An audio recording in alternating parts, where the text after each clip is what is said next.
अगर कभी आपके शहर पर न्यूक्लियर अटैक हो गया तो आप क्या करेंगे? सोचिए, एक पल में सब कुछ खत्म हो सकता है। घर, लोग, सपने, सब राख में बदल सकता है। लेकिन क्या वाकई आप कुछ कर सकते हैं ताकि जिंदा बच सकें?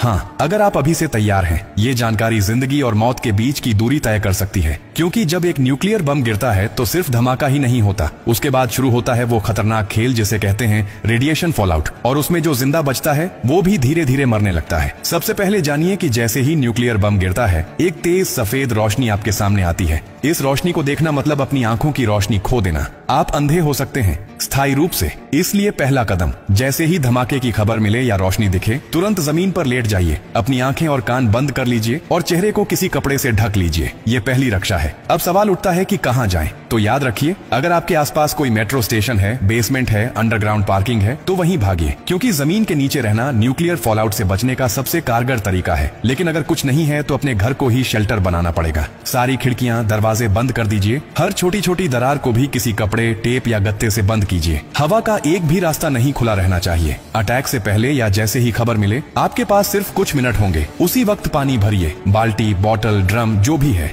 याद रखिए, अटैक के बाद पानी में रेडिएशन मिल सकता है। नल से पानी बिल्कुल मत पीजिए, इसीलिए पहले से स्टोर किया हुआ पानी ही जिंदगी बचाएगा। खाने के लिए ड्राई फूड रखें, बिस्किट, ड्राई फ्रूट्स, पैकेज्ड खाना जो बिना पकाए खाया जा सके। अगर गलती से आप बाहर थे और रेडिएशन में एक्सपोज हो गए तो जैसे ही अंदर आए, कपड़े उतारिए, उन्हें एक पॉलिथीन में बंद कर दीजिए और खुद को साबुन और स्टोर किए हुए पानी से अच्छे से धोइए। याद रहे, नल का पानी नहीं, सिर्फ स्टोर किया हुआ पानी इस्तेमाल करना है। न्यूक्लियर ब्लास्ट के बाद सबसे खतरनाक समय होता है पहला 24 घंटा। इस दौरान बाहर जाना मतलब मौत को बुलावा देना। इसीलिए 24 घंटे अपने शेल्टर से बाहर बिल्कुल मत निकलिए। अगर सरकार की तरफ से संपर्क हो जाए तो निर्देशों का पालन कीजिए, लेकिन अगर कोई सूचना नहीं मिले तो कम से कम 72 घंटे तक बाहर मत निकलिए। 3 दिन, सिर्फ 3 दिन अगर आपने सही तरीके से बिता लिए तो जान बच सकती है। और हाँ, टेक्नोलॉजी की भी तैयारी कर लीजिए। न्यूक्लियर अटैक के बाद एक इलेक्ट्रोमैग्नेटिक पल्स EMP उठती है, जो आपके मोबाइल, लैपटॉप, इलेक्ट्रॉनिक चीजें सब खराब कर सकती है। इसलिए एक पुराना एंड्रॉइड फोन, एक पावर बैंक और एक वॉकी टॉकी को एल्यूमिनियम फॉइल में लपेटकर किसी स्टील बॉक्स में रखें। ये आपको बाकी दुनिया से संपर्क में रखेगा। सबसे जरूरी बात, घबराइए मत, पैनिक नहीं करना है। हर फैसला सोच समझ कर लीजिए, क्योंकि न्यूक्लियर अटैक एक टाइम गेम है।